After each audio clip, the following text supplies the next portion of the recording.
पण लहानपणापासून मला प्रश्न पडायचा, नक्की श्रद्धा म्हणजे काय आणि अंधश्रद्धा म्हणजे काय.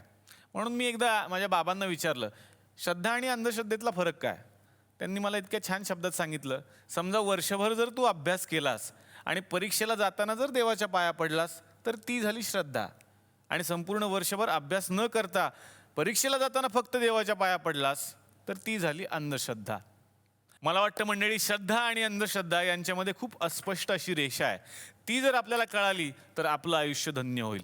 याच अंधश्रद्धेच्या विरोधात लढा देण्यासाठी ज्यांनी आपलं आयुष्य वेचलं आणि अंधश्रद्धा निर्मूलन समितीसारखी मोठी चळवळ या भारतात निर्माण केली, अशा अंधश्रद्धा निर्मूलन समितीचे अध्यक्ष आणि संस्थापक डॉक्टर नरेंद्र दाभोलकर. खरं तर डॉक्टर गेल्यानंतर या घटनेचा सगळ्या स्तरामधून निषेध व्यक्त करण्यात आला.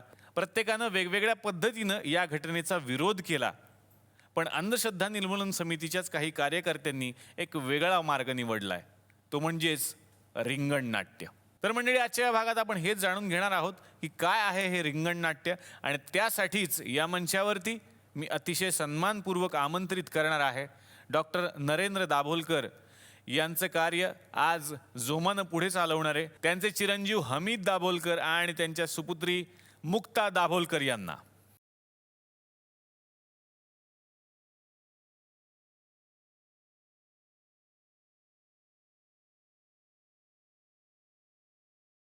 हमीदजी, मुक्ता, तुम्हा दोघांचंही आमच्या या गावामध्ये स्वागत. मी तुम्हाला आमच्यासोबत विराजमान होण्याची विनंती करतो. खरं तर डॉक्टर नरेंद्र दाभोलकर यांचं काम मला वाटतं नवीन जन्माला आलेल्या आता मुलाला सुद्धा माहिती आहे, कारण दाभोलकर गेलेले नाही आहेत. ते खरं तर आता या सगळ्या नव्या मुलांच्या रूपानं पुन्हा पुन्हा जन्माला येणार आहेत, कारण आमच्या रक्तामध्ये आता दाभोलकरांचे विचार आहेत. त्यांच्यानंतर तुम्ही त्यांचं काम पुढे सुरू ठेवलेलं आहे, आणि रिंगण नाट्य ही एक वेगळी कलाकृती गावागावांमध्ये जाऊन कलाकार सादर करतात. तर मला जाणून घ्यायचं आहे की काय आहे हे रिंगण नाट्य. डॉक्टर ज्या वेळेला गेले, त्यांचा खून झाला, त्यावेळेला कार्यकर्त्यांनी एक उत्स्फूर्ततेने घोषणा दिली होती, फुले शाहू आंबेडकर आम्ही सारे दाभोळकर. ही त्यांच्या मनातनं आतमधनं आलेली घोषणा होती, आणि ती घोषणा देऊन कार्यकर्ते थांबले नाही, तर ती घोषणा ते जगतायत. आपण विवेकाने काम करणारी माणसं आहे. आपण दगड नाही मारणार, आपण काचा नाही फोडणार. 2-2 वर्ष झाली खुनाचा तपास लागत नाही, आणि मुळातच अशा माणसाचा खून होतो. याचा आपण निषेध कशा पद्धतीनं व्यक्त करायचा, असा ज्यावेळेला आमच्यासमोर प्रश्न होता, त्यावेळेला अतुल पेठेंनी आमच्यासमोर ही कल्पना मांडली की आपण तो सांस्कृतिक अंगानं सामान्य माणसाला पटेल, रुचेल, आवडेल अशा पद्धतीनं, तरी पण त्याला बोच लावेल असा करायचा. आणि म्हणून मग या रिंगण नाटकाची कल्पना पुढं आली. कार्यकर्त्यांनाच या सगळ्याचं प्रशिक्षण द्यायचं. ते काही प्रशिक्षित नट नाहीत, ज्यांना असं वाटतं की मला काहीतरी सांगायचं आहे, आणि डॉक्टरांच्या जाण्याची वेदना सैरभैर करणारी होती, आणि त्याला विवेकाचं कोंदण देण्याचं काम या रिंगणाने केलं. आणि गेल्या एका वर्षामध्ये 350 पेक्षा अधिक प्रयोग अनिसच्या 18 गटांनी या रिंगण नाटकाचे केले, आणि त्या माध्यमातून मला वाटतं या निषेधाला एक वेगळी धार आली, आणि ते या प्रयोगाचं मला वाटतं एक वेगळं यश आहे. वा वा. मुक्ता, मला तुमच्याकडे आता यायचं आहे. डॉक्टरांनी अंधश्रद्धा निर्मूलन समितीचं रोपटं लावलं, त्यानंतर त्याचा किती मोठा वटवृक्ष झाला सगळ्यांनाच माहिती आहे. डॉक्टरांच्या जाण्यानंतर ती जबाबदारी पेलणं किती अवघड होतं? मला हे आवर्जून सांगितलं पाहिजे की ही जबाबदारी आम्ही दोघांनी फक्त पेललेली नाही आहे. महाराष्ट्र अंधश्रद्धा निर्मूलन समिती हे एक संघटन आहे. डॉक्टरांचा खून होण्याच्या आधी 5 वर्षच डॉक्टरांनी त्याच्या कार्याध्यक्ष पदाचा राजीनामा दिला होता, आणि तो यासाठीच दिला होता की तरुणांचं नेतृत्व तयार व्हावं. आज अविनाश पाटील हे आमचे राज्याचे कार्याध्यक्ष आहेत, आणि ठिकठिकाणी आपापल्या जागी पाय रोवून असलेली अनेक माणसं महाराष्ट्र अनिसशी गेल्या 25 वर्षामध्ये जोडली गेलेली आहेत. म्हणजे कधीकधी मी आणि हमीद असं म्हणतो की असं जाणवलं की आपण सगळेजण आपणच तयार केलेल्या एका कम्फर्टच्या बबलमध्ये जगत असतो. आपल्याला असं वाटत असतं की आपण या जीवनाला देत असलेले प्रतिसाद पुरेसे आहेत, आणि ते एका प्रोफेशनशी आपण जोडून घेतो, आपल्या शिक्षणाशी जोडून घेतो. पण डॉक्टरांच्या खुनाच्या रूपाने वास्तव इतकं कमरेत लाथ घातल्यासारखं आमच्यापर्यंत पोहोचलं की आमच्या हे लक्षात आलं, किंवा आम्हाला हे आकळलं, ज्याला मराठीत म्हणतात ते, की या पलीकडे जाऊन आपण चळवळीला आणि जीवनाला भिडण्याची गरज आहे. हमीद, तुम्ही काय सांगू इच्छिता? मला असं वाटतं की कुठल्याही नेत्याचं कर्तृत्व मोजण्याची जी सगळ्यात मोठी फुटपट्टी आहे की त्याच्या पश्चात त्याच्या संघटनेने काय केलं. आणि ही फुटपट्टी जर लावायची आपण ठरवली तर डॉक्टर नरेंद्र दाभोळकर त्याच्यामध्ये खूप चांगल्या मार्कांनी पास झाले असं म्हणायला लागेल की त्यांचा खून होऊन देखील त्यांनी उभं केलेलं संघटन फुटलं नाही, थांबलं नाही, दुप्पट जोमाने त्यांच्या बलिदानातनं प्रेरणा घेऊन काम करते. आणि मला असं वाटतं की आम्हाला काही वेळेला वाटायचं की आपले वडील आपल्याला तितकेसे वाट्याला येत नाहीत, परंतु आज ज्या वेळेला त्यांच्या जाण्याच्या नंतर ही सगळी महाराष्ट्राच्या कानाकोपऱ्यातली कार्यकर्ते आमच्या बरोबरीनं उभे राहतात, त्यावेळेला मला असं वाटतं की अरे खरं म्हटलं तर आपलं कुटुंब किती वाढलंय. तर आता या मंचावरती मी त्यांना आमंत्रित करणार आहे ज्यांची ही संकल्पना आहे रिंगण नाट्याची. स्वागत करूयात दिग्दर्शक अतुल पेठे यांचं.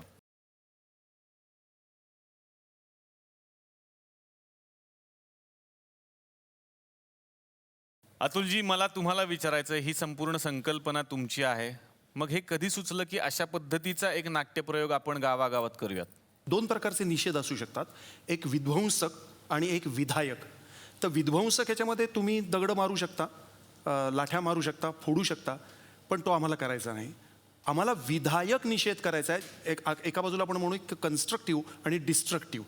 तर ह्यातला कन्स्ट्रक्टिव्ह म्हणजे विधायक निषेध करण्यासाठी रिंगण नाट्याची संकल्पना सुरू झाली. आणि रिंगण ही अशी गोष्ट आहे की एकमेकांच्या हातात हात धरल्याशिवाय ते पूर्ण होत नाही. म्हणजे आपण समविचारी, समसंवेदनशील जी लोक आहोत त्यांनी याचा निषेध करणं अत्यावश्यक आहे, कारण आपण या देशाचे जबाबदार नागरिक आहोत.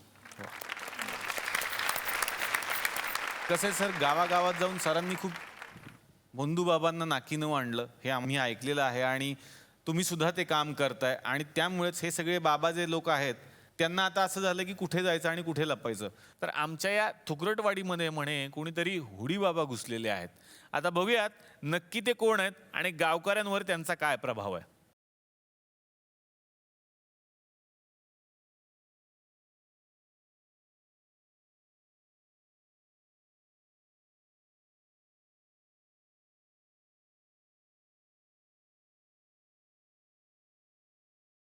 अरे बाबा, मला मुले झाली. चप्पल सांगतो बाबा, मला मुले झाली आणि 1-2 नाही, ती पण जुले झाली. बाबा, मी जाम खुश आहे तुझ्यावर. तुला ही सोन्याची साखली माझ्याकडनं बाबा. बाबा तुझं कल्याण डोंबिवली दिवा कळवा हो. बाबाचा आशीर्वाद आहे. बाबा, मला काहीतरी रिटर्न गिफ्ट दे. Okay okay. धूम धडाम धड धड धड धूम दन दंडिश. चमत्कार. अच्छा, असलं हे काय? ही डिश त्याचं काय करू मी? तुझे हेच दिवस येणार आहे. मुलाच्या बारशाला यातून मुलाला वाळ. बाबाचा प्रसाद मिळाला. बाळा एक लक्षात ठेव, हा बाबा. मोहापासून दूर राहा, नाही तर मधमाशा चावतील. कुठं आणि कशा चावतील तुला बी नाही कळणार. मोह, मध, मच्छर याच्यापासून दूर राहा. नाही बाबा, तुमचं काहीतरी कन्फ्युजन होऊन राहिलं. मच्छर नाही, मत्सर राहते, मत्सर. त्यानं डेंग्यू होतो. बाबा, मी परीक्षेत पासच होत नाही. मला आशीर्वाद द्या बाबा, काहीतरी करा ना बाबा. होणार पोरा, तू मोठा होणार आणि डॉक्टर होणार. तू बोल, कुठल्या विषयात नापास होतोस तू? इतिहास. ओके. इतिहास, भूगोल.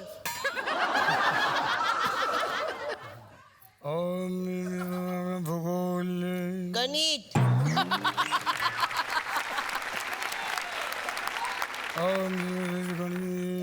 विज्ञान.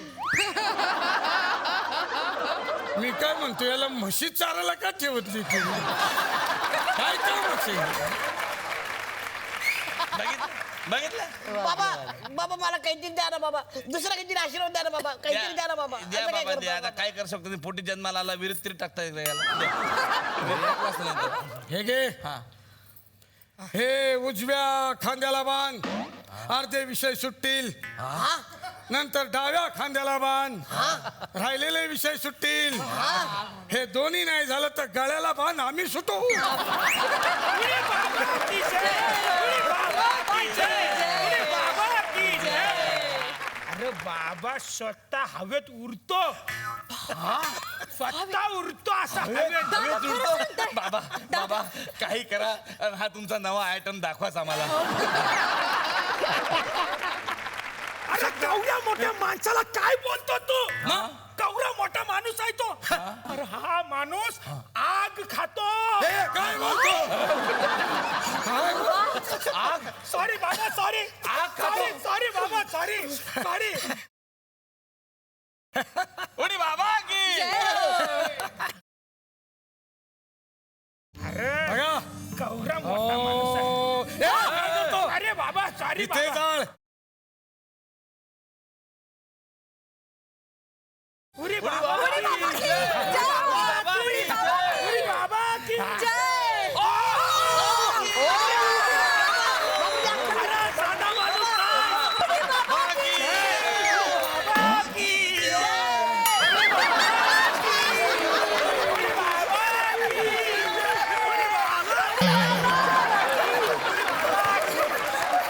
उडी बाबा की बघितलं बाबाचा चमत्कार. उडी बाबा की माझं पण काहीतरी करा.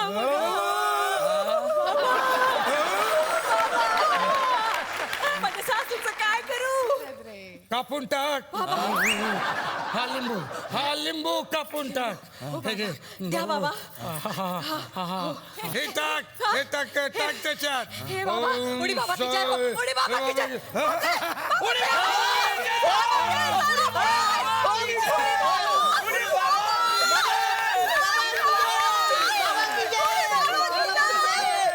बाबा, हे काय काय केलं तुम्ही माझ्यासाठी बाबा? इनो इनो यू नो तुझी सगळी पाप मी गिळून टाकली. सगळी पाप मी पिऊन टाकली. हा बाबा. आता तुला कसलाच त्रास होणार नाही.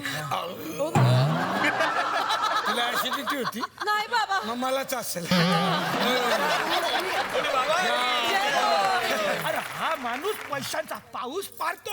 उडी बाबा की पैशाचा पाऊस पडला पाहिजे असं वाटतं ना तुम्हाला? मग काहीतरी उगवण्यासाठी आधी पेरावं लागेल. हो बाबा म्हणजे काय? 100 रुपये तुम्ही दिले तर त्याचे 1000 मिळतील, आणि 1000 दिले तर लाखो मिळतील. मग माझे 1000 घ्या बाबा. घ्या, दान पेटीत टाका. माझे या दान पेटीत टाका. 5,000 रुपये घ्या. टाकू का बाबा? माझे 5,000 घ्या. यांना द्यायचं. इथं टाका, घ्या दान बाबा. टाका. म्हणजे 10,000 आहेत बाबा. टाका. चमत्कार घडणार, पाऊस पडणार. हा पैसे पैसे पैसे बघा पैसे. काय? कोण कोण? बाबा कोणाशी बोलता बाबा? त्यांच्याशी बोलतो. बाबा डायरेक्ट उद्या. बोलतात. हा 12 वाजता पाऊस पडेल. उद्या दुपारी 12 वाजता पाऊस पडेल. दुपारी 12 बाबा की जय. डोळे बंद करा, डोळे. बंद करा. चमत्कार बघा, चमत्कार. बाबा बाबा बाबा बाबा तुम्ही कुठे चालला बाबा? हा अहो, उद्या पैशाचा पाऊस पडणार ना. हा, तुम्ही पण घ्या ना थोडे पैसे. मला मोह मध मच्छर नाही रे. तुला पैसे हवेच असतील तर तू सांग. नाही नाही मला नको पैसे. कोण आहेस कोण तू? साधा शेतकरी आहे मी. मला कशाला पैसे? 2 दिवस नुसतं 2 दिवस साध्या पाण्याचा पाऊस पडा ना. काय झालं ते पिकं सुकून जातील हो. पेरणी केली ना. तुमच्या त्या पैशाच्या पावसानं ते नाही जगणार. पाण्याचा पाऊस पडाल का? नाहीतर एक काम करा, हे पाणी नाही गावात. हे तुम्ही चमत्कार करता का नाही? ते चमत्कारानं 2 हंडा जरा पाणी पाणी पाणी यात आणा ना. काय 15 दिवस झालं हो, गुरांनी मानच टाकली. आम्ही जगू नाही जगू माहीत नाही, पण ते तरी जगतील ना हो. बाबा पाऊस पड, पाण्याचा पाऊस. असा कसा पाण्याचा पाऊस पाडते अहो, तुम्हाला काय अशक्य आहे? तुम्ही काय पण करू शकता का? त्याच्यासाठी पण पैसे मोजू मी? काय बोलतोयस ते कळतं का तुला? तोंड सांभाळून बोल. नाही तर काय करणार? शाप देणार का डायरेक्ट गोळ्या मारणार? अच्छा असला आहे बाबाविषयी नीट बोला, सांगून ठेवतो. हे अंतर्ज्ञानी आहेत ना, हा मग लय मोठे. म्हणजे तुम्हाला भूतकाळ, वर्तमान काळ, भविष्यकाळ सगळंच कळत असेल नाही का? हो हो सगळंच कळतं मला. अहो, मग आपल्याकडं बॉम्बस्फोट झाले, 26/11 झालं, तेव्हा कुठं गेलं होतं तुमचं अंतर्ज्ञान? हे तर तुम्हाला आधीच सगळं कळलं पाहिजे होतं ना. बाबा तुम्ही देवाचा अवतार म्हणवता ना स्वतःला, मग भक्तांना दर्शन घ्यायला पैसे मोजतं त्यांच्याकडून. लय मोठे मोठे चमत्कार करता ना तुम्ही. एका सेकंदात इथून तिथं जाता, तिथून तिथं जाता, तिथून तिथं कुठं बी जाता एका सेकंदात. मग तुम्हाला फिरायला आलिशान गाड्या कशाला पाहिजेत? थेट देवाशी बोलता ना. आता बघितलं की मी तुम्ही बोलत होता देवाशी. हा, थेट देवाशी बोलता. साध्या माणसांशी बोलायला मोबाईल कशाला पाहिजे? अहो, साधू म्हणजे काय? मोह माया सगळ्याचा त्याग करणारे ना. असे खूप आहेत आपल्याकडं, खूप आहेत. पण ते महालात राहत नाहीत ना. तुम्ही कसं महालात राहता काही कळलं झालं मला. हे बघ, ते महाल आमच्या भक्तांसाठी असतात, त्यांच्यासाठी असतात. ते आम्हाला भेटण्यासाठी येतात, त्यांच्यासाठी असतात. काय बाबा, पुंडलिकाला भेटायला जेव्हा पांडुरंग आला होता ना, साध्या इटेवर उभा होता हो त्यो. तुम्ही कुठून आलाय? नाही नाही, तुमचा दोषच नाही, दोष ह्या लोकांचा आहे, आमच्यासारख्या माणसांचा आहे दोष हा. पाप पुण्याचा निवाडा करायला आम्ही देवालाच बाजारात बसवलं.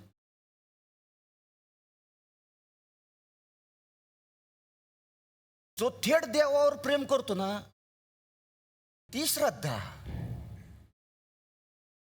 आणि देवालाच घाबरून यांच्यासारख्या बंधुबाबांच्या नादाला लागतो, ती अंधश्रद्धा. हे बघ, हे तू बोलत नाहीयेस. माहित आहे मला, माहित आहे मला, मी नाही बोलत आहे. हे माझ्यातले विचार बोलतात. आणि हे विचार मला कोणी दिले माहिती आहे? डॉक्टर नरेंद्र दाभोळकरांनी.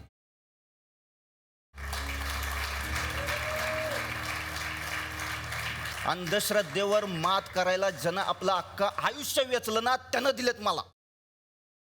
ज्यावेळी दाभोळकर गेले त्या क्षणी लाखो करोडो दाभोळकर जन्माला पण आले, हे लक्षात ठेवा.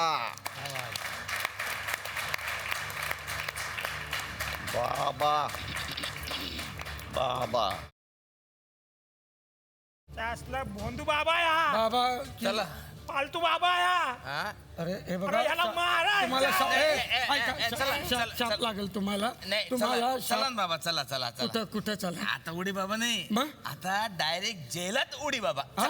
हो, हो, तुम्हाला शाप लागेल, हे बघा. तुम्ही असं करू शकत.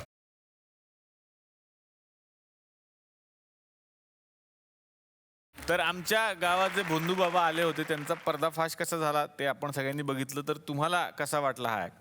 मला असं वाटतं की अनिसाचं रिंगण आज विस्तारित झालंय. या नाटक जे तुम्ही केलं ते रिंगण नाट्याचाच एक भाग होता असंच मला वाटत होतं. डॉक्टर नरेंद्र दाभोळकर असताना असं काहीतरी झालं असतं तर मला असं वाटतं की त्यांना त्याचा खूप आनंद झाला असता. आणि त्यासाठी मी तुमच्या टीमचे खूप मनपूर्वक धन्यवाद देतो. धन्यवाद सर.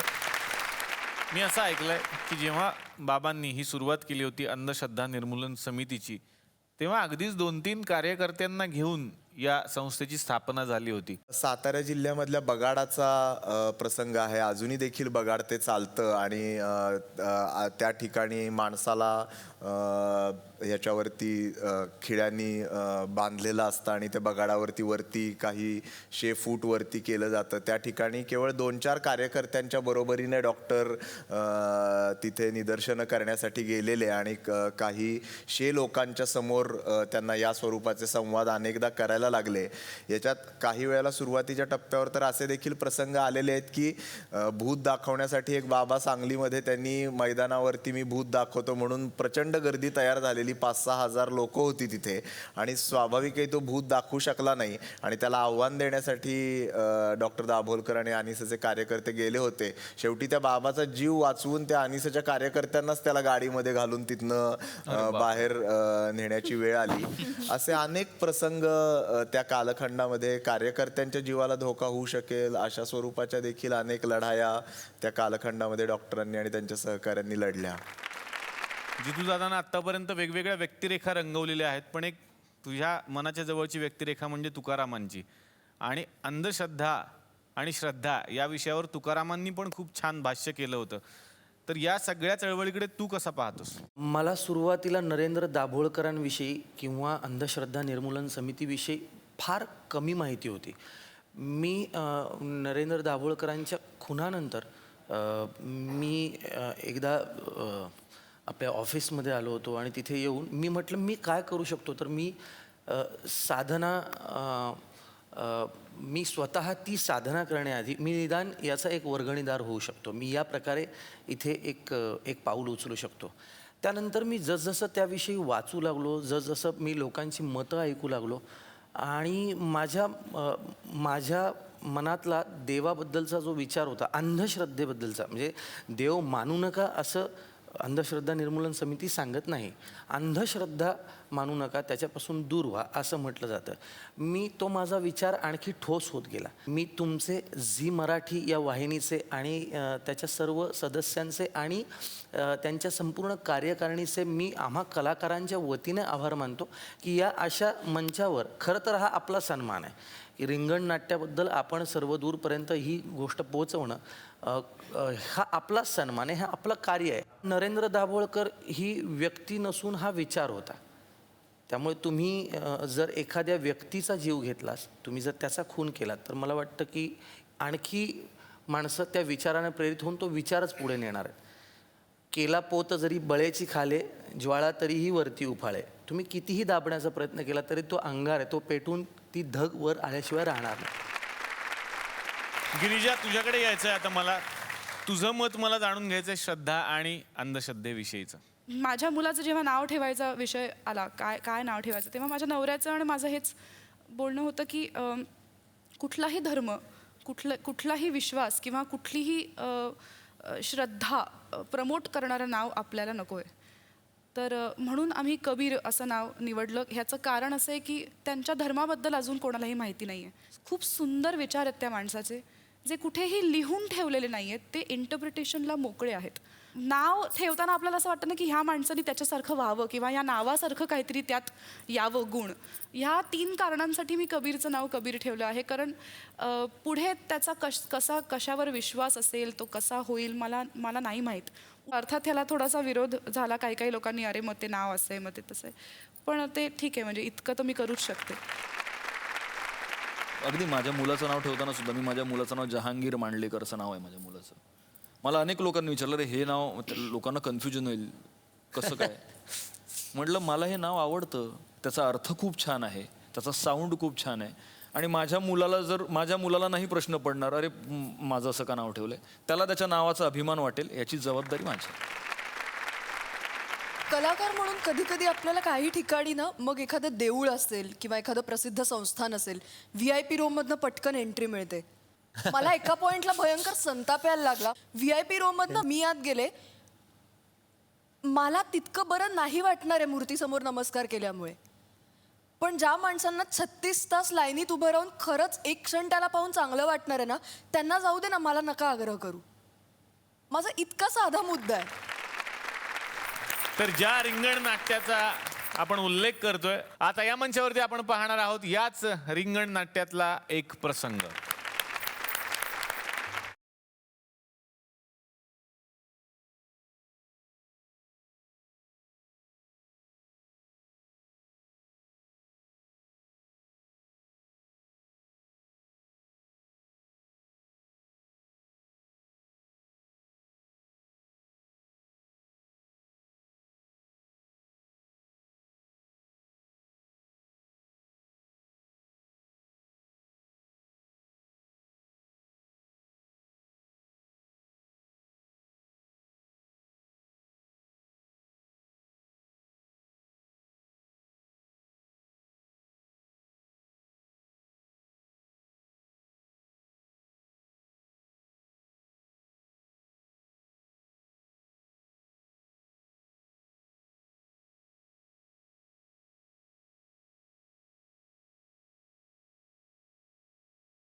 अनेक ठिकाणी नाटकाचे प्रयोग तुम्ही सगळ्यांनी केलेले असतील, पण हा एक वेगळा नाट्य प्रकार आम्हाला बघायला मिळाला, तो म्हणजे रिंगण नाट्य. मी संजय बनसोडे लेखक आहेत या नाट्य प्रकाराचे, त्यांना विनंती करतो की त्यांनी सगळ्यांची ओळख करून द्यावी आम्हाला. सर, मी पहिल्यांदा इंद्रायणी पाटील शिक्षिका आहे आणि अंधश्रद्धा निर्मूलन समिती आणि राष्ट्र सेवा दलामध्ये काम करते. विनय कांबळे हा MA झालेला आहे आणि स्पर्धा परीक्षेत जोरदार तयारी करतोय. अवधूत कांबळे हा अंधश्रद्धा निर्मूलन समितीचा सांगली जिल्ह्याचा कार्याध्यक्ष आहे, ॲनिमेशनचं काम करतो. हा प्राध्यापक योगेश कुदय हा शिवाजी विद्यापीठामध्ये प्राध्यापक आहे आणि अंधश्रद्धा निर्मूलन समितीचा सांस्कृतिक विभागाचा प्रमुख आहे. अजय भालकर हा MA झाला आणि स्पर्धा परीक्षेची तयारी करतोय. अरुण भोसले हा MA सायकॉलॉजी करतोय आणि अंधश्रद्धा निर्मूलन समितीमध्ये काम करतोय. सुयश तोष्णीवाल हा इंजिनिअरिंगच्या शेवटच्या वर्षाचा विद्यार्थी आहे आणि यामध्ये काम करतो. अजय काळे हा D.Ed झाला आहे, B.Ed झाला आहे आणि शिक्षक म्हणून काम करतो आणि अंधश्रद्धा निर्मूलन समितीचं काम करतो. आणि ज्यांची संकल्पना आहे अतुल पेठे सर, यांच्यासाठी ही काय झालं पाहिजे. विजय नांगरे हे शिक्षक आहेत, कला शिक्षक आहेत आणि अतिशय चांगले गायक आणि वादक आहेत. जगन्नाथ नांगरे हे महात्मा फुले शिक्षण संस्था इस्लामपूरला आहेत, तिथं सेवक म्हणून काम करतात. आणि आमचा अतिशय चांगला दोस्त हा सुनील जाधव हा शेतामध्ये काम करणारा माणूस आहे, पण हा शेतामध्ये काम करणारा माणूस म्हणतो की माझ्या हातामध्ये कला आहे, या कलेचा वापर करून मी चळवळीसाठी योगदान देईन. सुनीलसाठी जोरदार आहे. तर आपल्यासोबत आहेत दिग्दर्शक योगेश कुदळ आणि रिंगण नाट्याचे लेखक संजयजी बनसोडे. तुमचंही स्वागत. संजयजी, मला तुम्हालाच विचारायचं आहे की तुम्ही लेखक आहात रिंगण नाट्याचे, मग असं केव्हा डोक्यात आलं की अशा पद्धतीचा एक नाट्यप्रयोग आपण करूयात आणि गावागावांमध्ये तो करूयात? खरं तर सॉक्रेटिस ते दाभोळकर वाया तुकाराम हे रिंगण नाट्य आम्ही डॉक्टरांचा खून झाल्यानंतर त्याबद्दलचा विचार केला. खरं तर माझ्यासारखे 20-25 वर्ष डॉक्टर दाभोळकरांच्याबरोबर काम करतात. डॉक्टर दाभोळकर अत्यंत संयमी, अत्यंत सनदशीर मार्गाने आपला हा लोकलढा उभा करत होते. या रिंगण नाट्याचं लेखन माझ्यासोबत एकनाथ पाटील सरांनी केलेलं आहे, राजाभाऊ सिरगुप्पेने केलेला आहे. आम्ही तर म्हणतो हा सार्वत्रिक आमचा आविष्कार आहे. डॉक्टर दाभोळकरांनी आमच्यामध्ये विवेकाची जी मूल्य रुजवली, ही विवेकाची मूल्य आम्ही अनेक लोकांच्या पण पोचवण्यासाठी आम्ही कटिबद्ध आहोत, आम्ही कार्यकर्ते सगळे. त्यामुळे आत्ता सध्या आम्ही हेच म्हणतोय की डॉक्टरांचा 2 वर्ष झालं खून झाला आहे, पण अद्याप खुनी सापडले नाहीत. याचा एक संताप, राग आणि निषेध व्यक्त करण्यासाठी ही रिंगण नाट्य करतो. जवाहरलाल नेहरू युनिव्हर्सिटीमध्ये आमचा रात्रीचा प्रयोग होता. तो प्रयोग केल्यानंतर एक तिथला विद्यार्थी आला आणि म्हणाला, आप बहुत अच्छा काम कर रहे हैं, लेकिन मेरा एक सवाल है, आपको पूछूं क्या? मैंने पूछो, कोई हरकत नहीं. तो म्हणाला कि आपको लगता है ऐसे इस प्रकार के नाटक करने से खूनी मिल जाएंगे? मी त्याला म्हटलं की मुझे पता नहीं कि खूनी मिलेंगे या नहीं, लेकिन एक जरूर होगा कि लोग सवाल खडे करेंगे. आणि आज सबंध महाराष्ट्रामध्ये लोक प्रश्न विचारायला लागलेत. राष्ट्रपतींना पत्र पाठवत आहेत, मुख्यमंत्र्यांना पत्र पाठवत आहेत, पंतप्रधानांना पत्र पाठवत आहेत की डॉक्टर नरेंद्र दाभोळकर आणि कॉम्रेड पानसरेंचे मारेकरी कधी सापडणार. तर आज तुम्ही सगळे आमच्या गावात आलेले आहात आणि गावामध्ये बरीच माणसं असतात. त्यातल्या काही माणसांना भेटायचं होतं, पण त्यांना आम्ही थांबवून ठेवलं. पण एक जे आहेत व्यक्ती, त्यांना इथं मला बोलवावंच लागणार आहेत. ते आहेत आमच्या गावातले पोस्टमन काका. ते नेहमीच कोणाचं ना कोणाचं तरी पत्र घेऊन येतात. बघूयात आज ते कोणाचं पत्र घेऊन आले.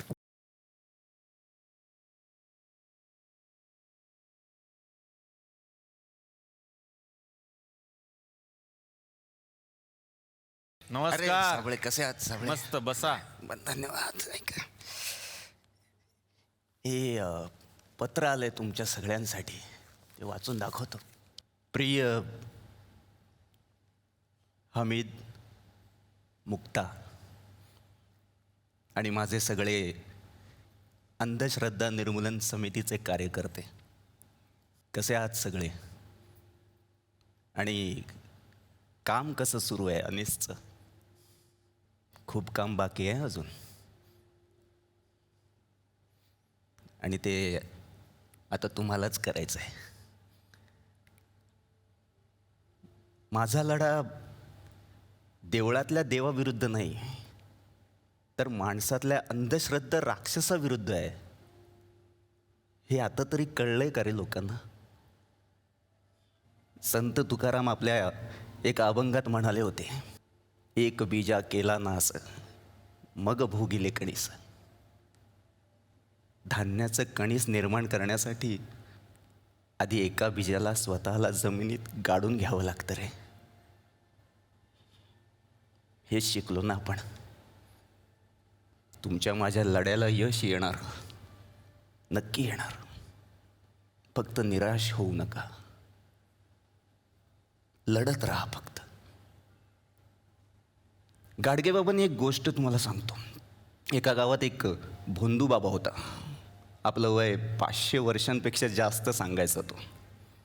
एकदा गाडगेबाबांनी त्याला विचारलं, तुझं वय काय? तेव्हा तो म्हणाला की माझं वय मला नक्की आठवत नाही, पण युधिष्ठिराच्या यज्ञात मी तूप वाढायला होतो. त्या ऐकताच गाडगेबाबा त्याला लाथा बुक्क्याने मारायला लागले.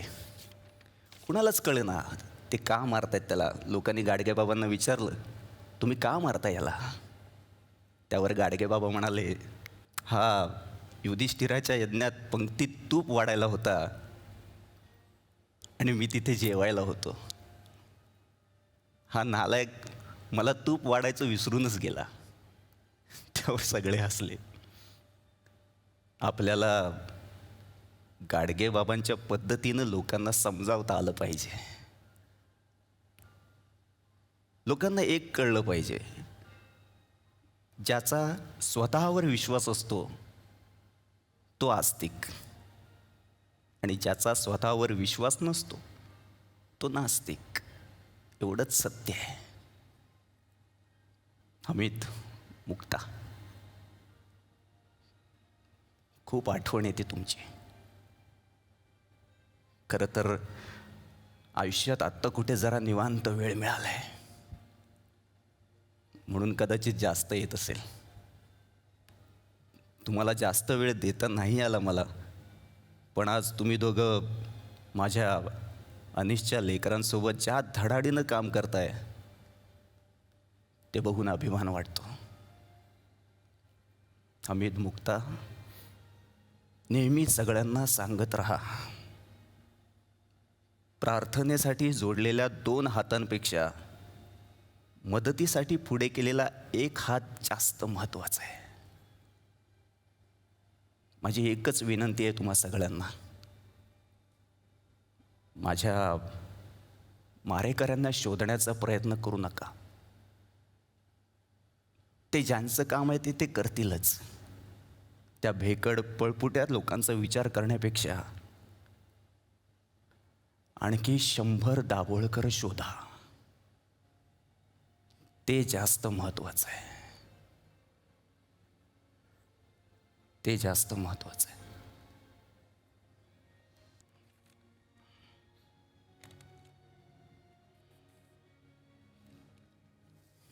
पोस्टमन काका आमच्या गावातली अशी एकमेव व्यक्ती आहे ज्यांच्याकडे अशी पत्र असतात आणि ती पत्र थेट ते तुमच्यापर्यंत पोहोचवतात.